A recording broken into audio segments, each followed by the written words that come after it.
A'udhu billahi minash shaitanir rajim. Bismillahir rahmanir rahim. Dear brothers, it's going to be a discussion that will clarify, inshallah, quite a few things. And from the discussion, as you go through it, you yourself will understand that every part of this discussion should not be shared with every type of people, okay? uh, because that might lead to some misunderstanding. So be careful when you share with this discussion with others. And but if you think that someone is suitable for it, then please go ahead and share, because it's also important that some people who are really who can understand it and who can carry it to other people uh, really is not deprived from this understanding. It's no time for this type of understanding. It's now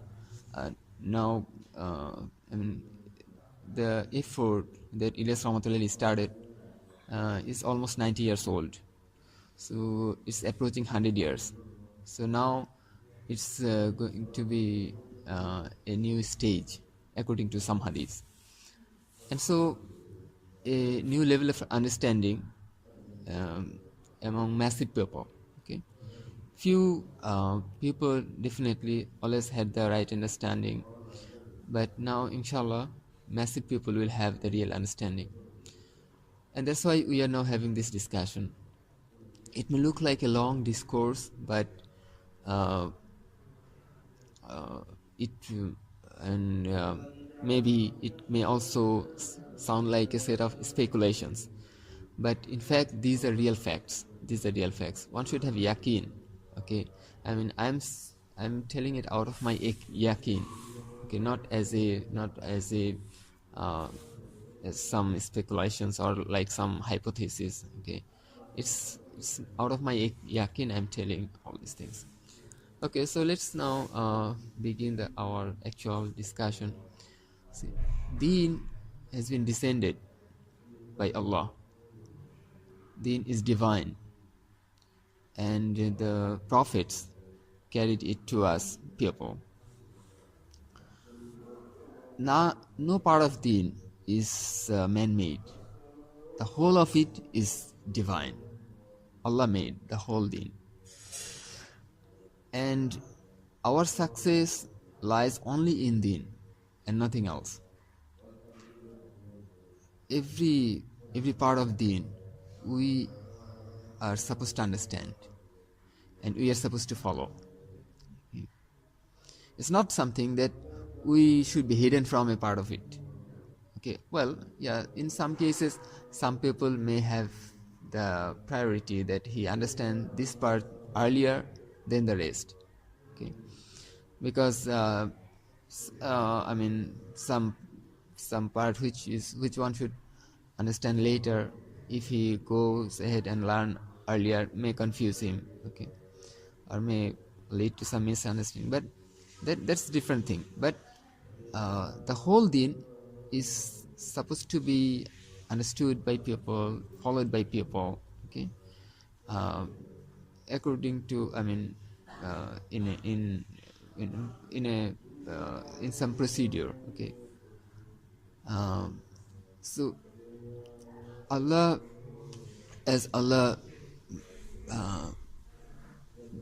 sent down this Deen, it is bestowed upon us. Allah has also, out of His mercy, has also reserved some rewards for it. So that's why a term used for Deen is, one of the meaning of Deen is repayment or return. Okay, it's like repayment or return. So when one follows Deen, there will be some return from Allah. Allah will repay. And this repayment must be from what He has sent down. It cannot be, since it's Allah who is going to repay. He won't repay out of what He has not sent down. If someone has created something and that is regarded as deen, I mean, it's not Allah who is going to repay. Or, I mean, at least there is no promise from Allah to repay from out of that part, that thing, right? The whole of deen is created by Allah, and Allah has also promised to repay for deen. So, if something is man-made and it is now prevalent as deen, okay, there's no promise from Allah for that thing of the basis for deen is kalima la ilaha illallah Muhammad Rasulullah. Deen is founded on this kalima. The first part expresses the identity of Allah. There is nothing which can do anything for us, which can give us anything except Allah. So nobody can provide us with anything. Allah is the only giver. So if He is the only giver, then we are supposed to do what He wants from us to get from Him. We have no other thing or people to get from. It's only Allah.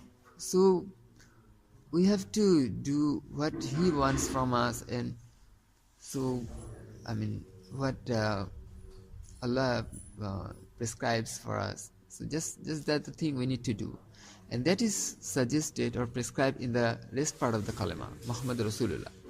Muhammad Sallallahu Alaihi Wasallam is the messenger of Allah. So he brought what we are supposed to do to get from Allah. Okay. What we, the people, the Ummah of Rasul Sallallahu Alaihi Wasallam, we need to do to get from Allah, who is the only giver. And this sunnah, okay, what He brought from us, is a set of amals along with their procedures or methods.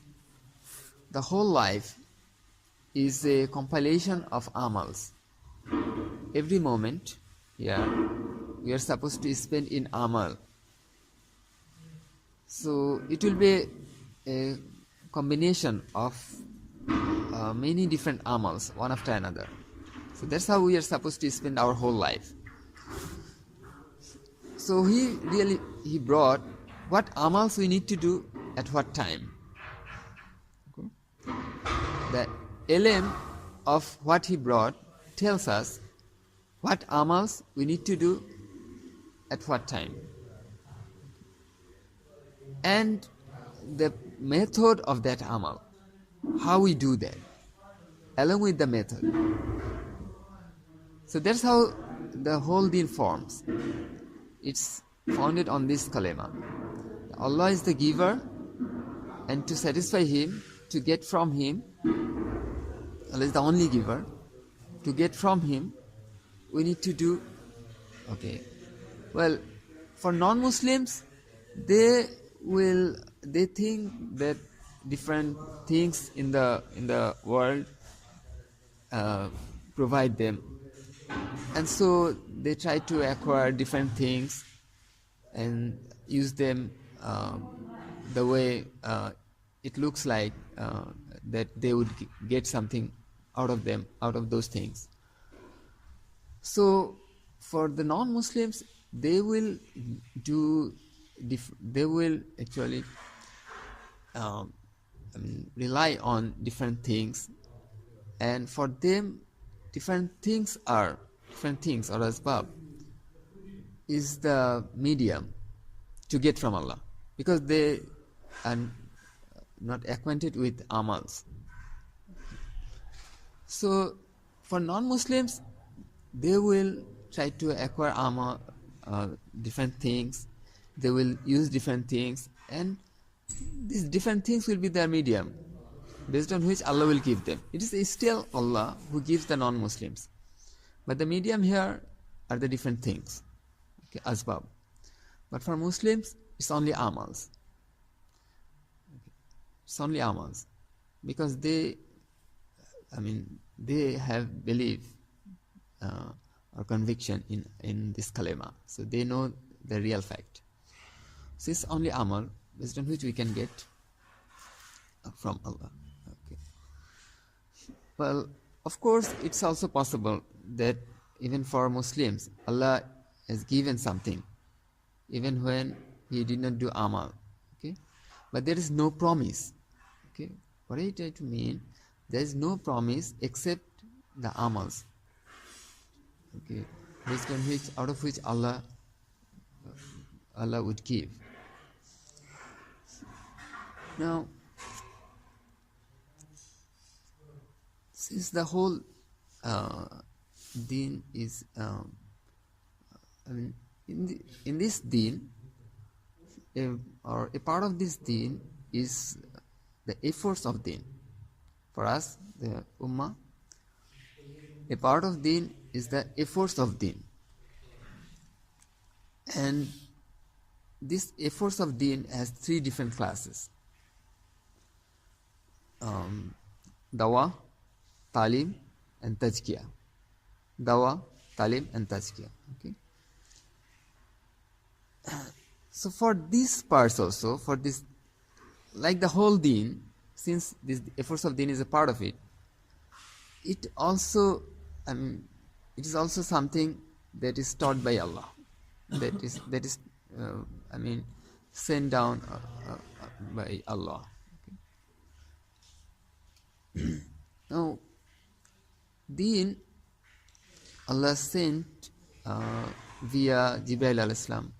Jibreel alayhi salam brought it to our Prophet Rasul sallallahu alaihi wasallam. And the way he brought, exactly that way Rasul sallallahu alaihi wasallam learned it. And the way he learned, exactly the same way he conveyed it to Sahaba radiyallahu anhu. And the way it was conveyed, exactly the same way the Sahaba radiyallahu anhu learned them. And the way they learned, exactly the same way they followed deen. Okay. So the lives of Sahaba radiyallahu anhum represents what has been sent down, what is descended from Allah. So that is the divine deen. So that's why Sahaba radiyallahu anhum became role models. In different hadiths, Rasul sallallahu alaihi wasallam cited. And there are also different statements or calls from Sahaba radiyallahu anhum themselves. Many different. It's also in Hayat Sahaba. Okay. Two hadiths I can mention about it. One of them is my Sahaba radiyallahu anhum are like stars in the sky. Whoever you follow, you will get the right path. Okay. Or you will get hidayah. So, in the past, people, the sailors in the sea, they could find their way based on the location of different stars. Okay. So that's how the lives of Sahaba radhiyallahu anhum are something that we need to follow, or that can lead us to the right path. So they are our role models. Another hadith in Tirmidhi Sharif says that this ummah will split into 73 different divisions, and 72 out of them, 72 will be on the wrong track, and the one which will be on the right track and which will be on the path of Jannah, okay, they have been identified as the people who have followed Rasul sallallahu alaihi wasallam and his companions or Sahaba radhiyallahu anhum. Okay. Both Rasul sallallahu alaihi wasallam and his companions. So it's not only Rasul sallallahu alaihi wasallam. That's how, if someone thinks that, okay, I'll follow Rasul sallallahu alaihi wasallam, it's also okay. Quran also says that, O Prophet, tell people that if you love Allah, then follow me. Then Allah will love you and forgive you all of your sins. He is merciful. And, okay. So, according to this verse of the Quran, if someone thinks that, okay, I'm going to follow Rasulullah, but not his companions, actually he will misunderstand deen. He will be deprived from the actual deen. Because Rasulullah is telling us to follow his companions as well. So, if I leave them out, leave the companions out, then I'm not really following Rasulullah himself correctly. Okay? And so I'll be deprived from the whole deen. So, to understand the whole deen, one also needs to understand that Sahaba radiallahu anhum are completely role models. Okay. Well, if any Sahaba has done something which does not match deen, then every time anyone of them did so, every time it was corrected. Okay, every time it was corrected. Like, I mean, there are so many examples. Like, one Sahaba, he took some repayment after teaching some verses of Quran. So Rasulullah then corrected him. Okay. And then he immediately returned whatever he took. Okay. Whatever he took, he immediately returned. So actually what he did was not deen, it didn't match deen, but he was corrected. Okay. He was brought back to the right thing. So all Sahaba radiallahu anhum had this. Then this is also, I mean, something that happened to Anbiya alayhi salam themselves. That we can discuss later. For them also this happened. Okay.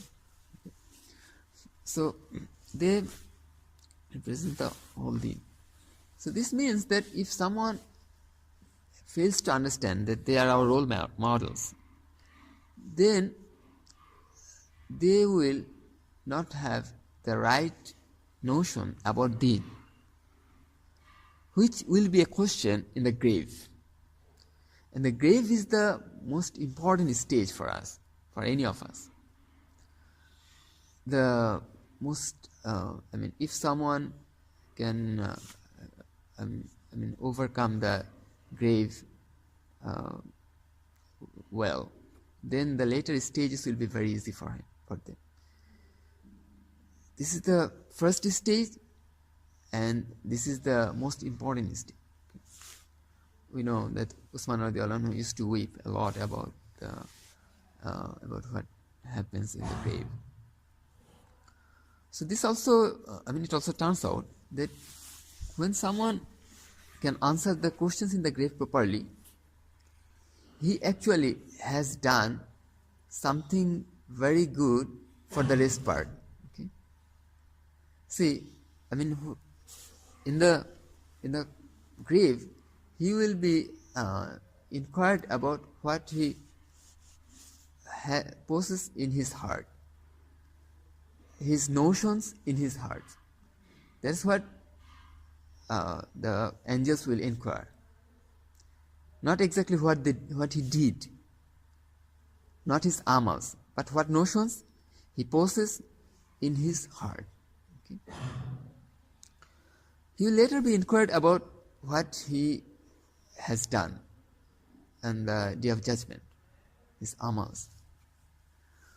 So, since the day of judgment will be easy for him if he does well in the grave, it can be inferred that the amals will be heavier, the good deeds will be heavier when he has done well in the grave. Okay. Meaning that when he has good level of notion in his heart, his amals will be heavier. His good deeds will be heavier. Okay? And the deeds will be weighed, not counted on the day of judgment. Okay? So his ilm, his amal, both ilm and amal will be heavier. Okay? Will be heavier if he has right notions. So that's actually iman. The notions he possesses in his heart are actually iman. So the questions in the grave, all three questions will be regarding iman, notions in the heart.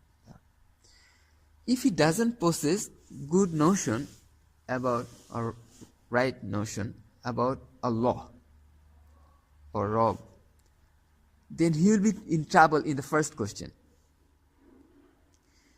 If he doesn't have the right notion about Prophet Rasulullah, then he will be in trouble in what?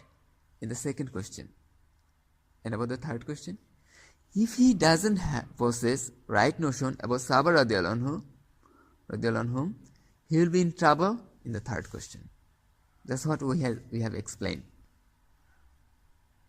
Because he will have misunderstanding about deen. He will be deprived from proper understanding of deen. If he leaves the lives of Sahaba out, then he doesn't have good idea about deen. Let me give you a couple of examples. Like, if a woman thinks that, well, I need to follow Rasulullah, so if I dress up the way he did and went to other people, okay, so I'm going to dress up that way and I'll go to other people. That will be a violation of, that will be a severe violation. He will actually fall in, major sin. Kabira guna. Major sin. If he thinks that, okay, I'll cut down my hair the way Rasulullah did. Okay. I'll cut down my hair, I'll dress up the way he did. That will be violation, right? Okay. So what she needs to do? What's the problem here? She is following Rasulullah. So what is the problem here? The problem is that can you understand me?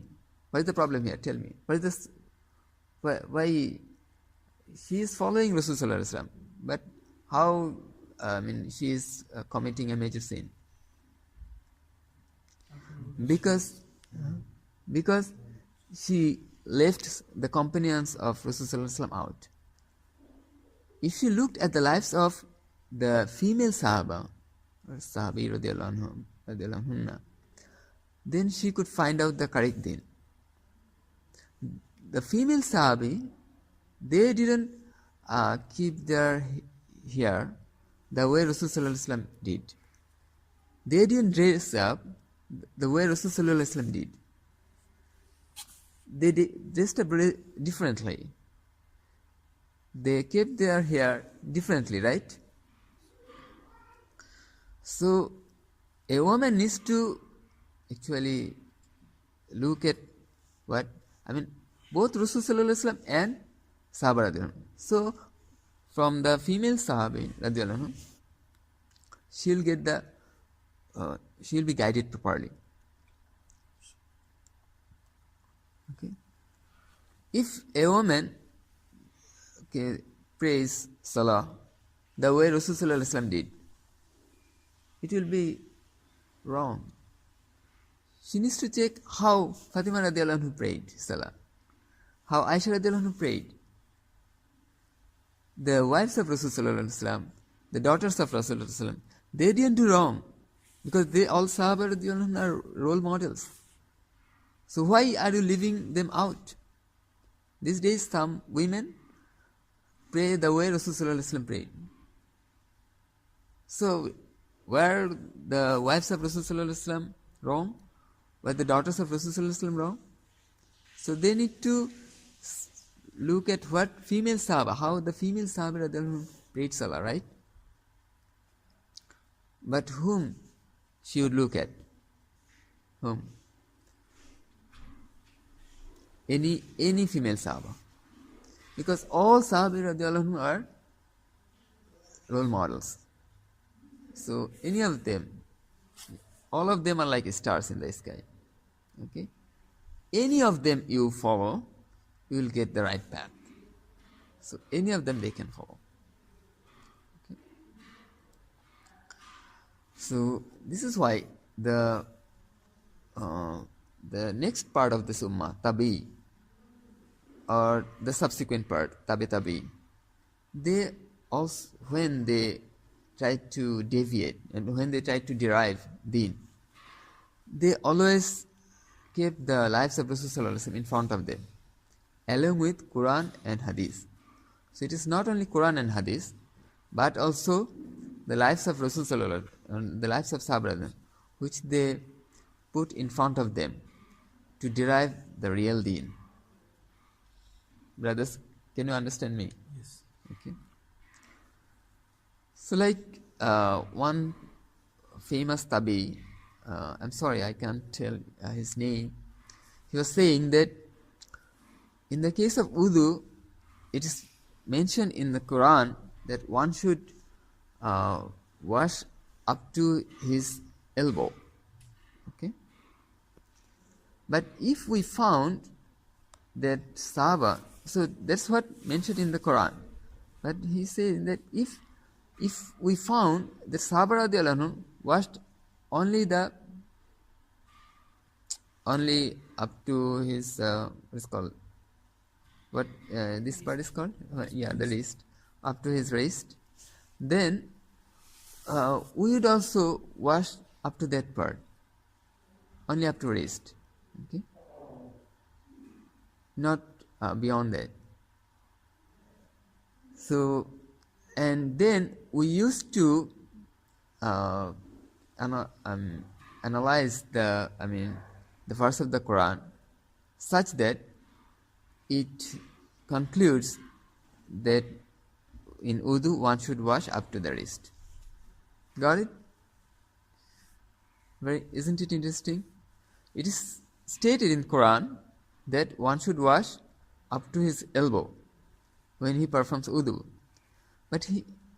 But this popular tabi, he's saying that if we found in the lives of Sahaba radiallahu anhu, if we found that didn't happen, but if we had found that they were washing up to their wrists, then we would have, okay, then we would have derived that one should wash up to the wrist, not up to the elbow. And even that verse of the Quran, they would have analyzed such that suggested the washing up to the wrist, not up to the elbow. Okay. So the lives of, so we need to always keep the lives of Sahaba radiallahu anhum in front of us. So that tells us the whole deen. Okay. So Quran, Hadith means whatever Rasulullah told, whatever he performed, okay, his actions, both his statements and actions. Okay.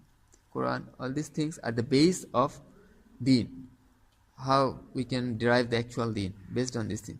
And as well as the lives of Sahaba. Which Sahaba? All Sahaba. Okay. They were like 15 million, around 15 million. All these 15 million Sahaba, okay, are our role models. Now, we also need to understand that to deen we can't add anything or we can't even subtract. Deen is completely something divine. Nobody has any right to add anything to deen, also to cut away something from it. They can't subtract. Okay. So now, as I have mentioned that Sahaba radiallahu anhum are the role models, but nobody after Sahaba radiallahu anhum was told role models, okay, was declared as role models. This is only up to Sahaba radiallahu anhu. They used to say that, okay, become like us, okay, like our examples. Kumum Islam, like our example, become like our example, because they were the role models. But nobody after them were role models. Okay? So it's only up to them. So if I think that someone later age, okay, later period is also my role model, every action of him I should follow, then actually I am adding something to it, right? Like if I think that, well, this Sahaba, although he was Sahaba, but what he did is not something that we should follow. He is not our role model. Then I am subtracting. Okay. If I leave out any hadith, even if it is doif, if I leave out a single hadith, then I am subtracting from them. If I add something as hadith, which Rasulullah did not say, then I am adding something. Okay, right? And I have no right to do that. Like I have no, these are called Madhu hadith, right? Or fabricated hadith, which people made up and they added it to deen as a hadith. Rasulullah didn't say that. So there is something he is adding. He has no right to do that. One cannot add or subtract anything. It's completely something divine. Similarly, if I disregard even a hadith, even if it is doif, okay, well, it may happen that I am not acting upon that, or considering some other hadith, okay, I'm acting upon some other hadith, not this one. That's different thing.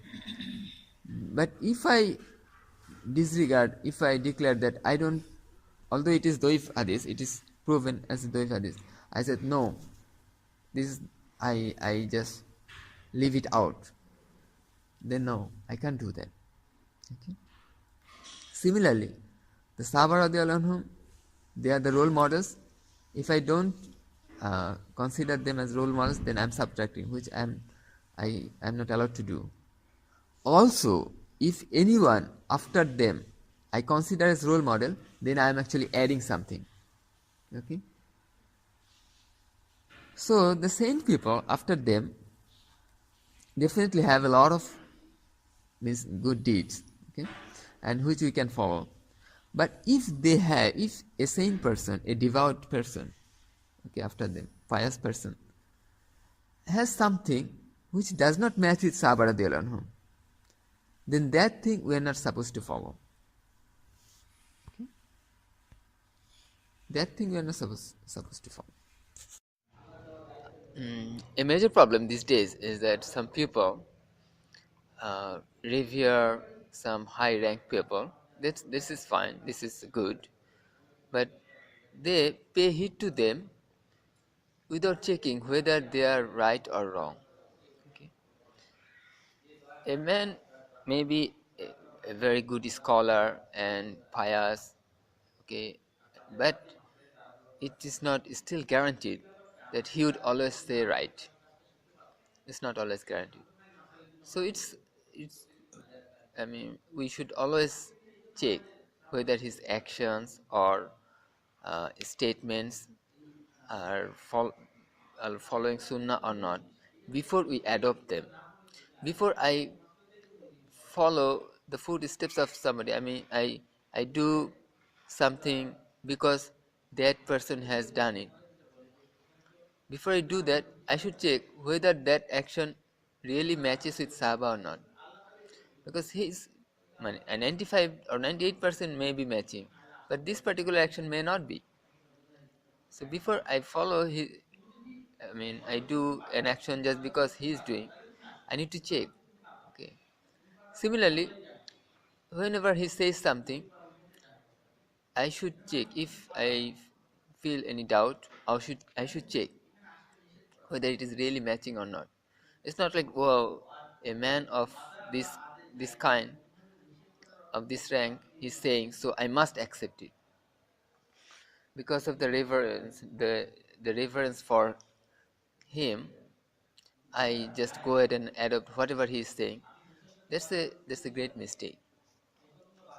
When Dajjal will appear, there will be two angels. I mean, in one event, there will be two angels on his two sides, and they will be really angels, and people will recognize them as angels. Okay, people will recognize correctly that they are really angels. Now, Dajjal will say, "Am I not your Rob?" Okay, and am I? Didn't I give you? Don't I give you birth and death? On from one side, one angel will say, "You are a liar," and then the other on the other side, the angel actually indicating the first angel will say, "You have told the truth." Okay, so the second angel will actually indicate the first angel that you have told the truth, but the first angel indicated Dajjal that you are a liar. But what will happen? The sound of the first angel will be made lower. Allah will make it lower, and the sound of the second angel, Allah will make loud. So people will hear only the second angel and not the first one. So people, it will appear like the angel, I mean, to them, it will appear the first angel didn't say anything, and the second angel has testified Dajjal. He said that you have told the truth. So here, you is a pronoun. So it will appear that he is indicating an angel. The second angel is indicating angel, that you have told the truth. So Dajjal's statement is correct, that angel is testifying, and they will recognize the angel uh, correctly. So many people will be derailed then. Okay, derailed forever. So now, can you tell me what is the mistake from the people for which they are getting derailed here? No, they did pay attention. They couldn't hear. They were attentive. They couldn't hear the first angel, so that's not their mistake. The sound is already made lower. Okay, so that's not a mistake on their part, on the part of the people. So what is the mistake of these people who has got derailed? It's not their mistake. The sound of the first angel has made lower, the second, but the second it was made louder. So it's the mistake here. Yeah, right. They didn't check. They just went ahead and accepted because what the angel said. Okay, because it's the angel. It's the angel. It's the angel of Allah. So he said. So they just thought that they should go ahead and adopt it. No.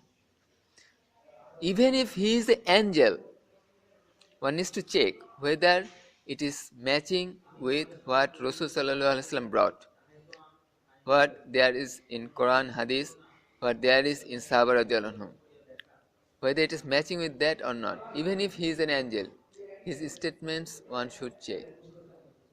Rasul Sallallahu Alaihi Wasallam didn't say that, okay, if some angel says anything, just straight accept that. No. If Mufti, that person say something, just go ahead and accept that. Don't check. No, it's not like that. No scholar, no Mufti, no judge. Okay, even if he is an angel, one should check whether it is. If he feels doubt, he should check. He has the right and he has the responsibility to check whether it is matching or not. Otherwise, he may get derailed. Okay. So nowadays, many people, oh, this ulama is saying, so I don't need to look into what they are saying. I should just straight accept it. So that's how people will be derailed at the time of the job.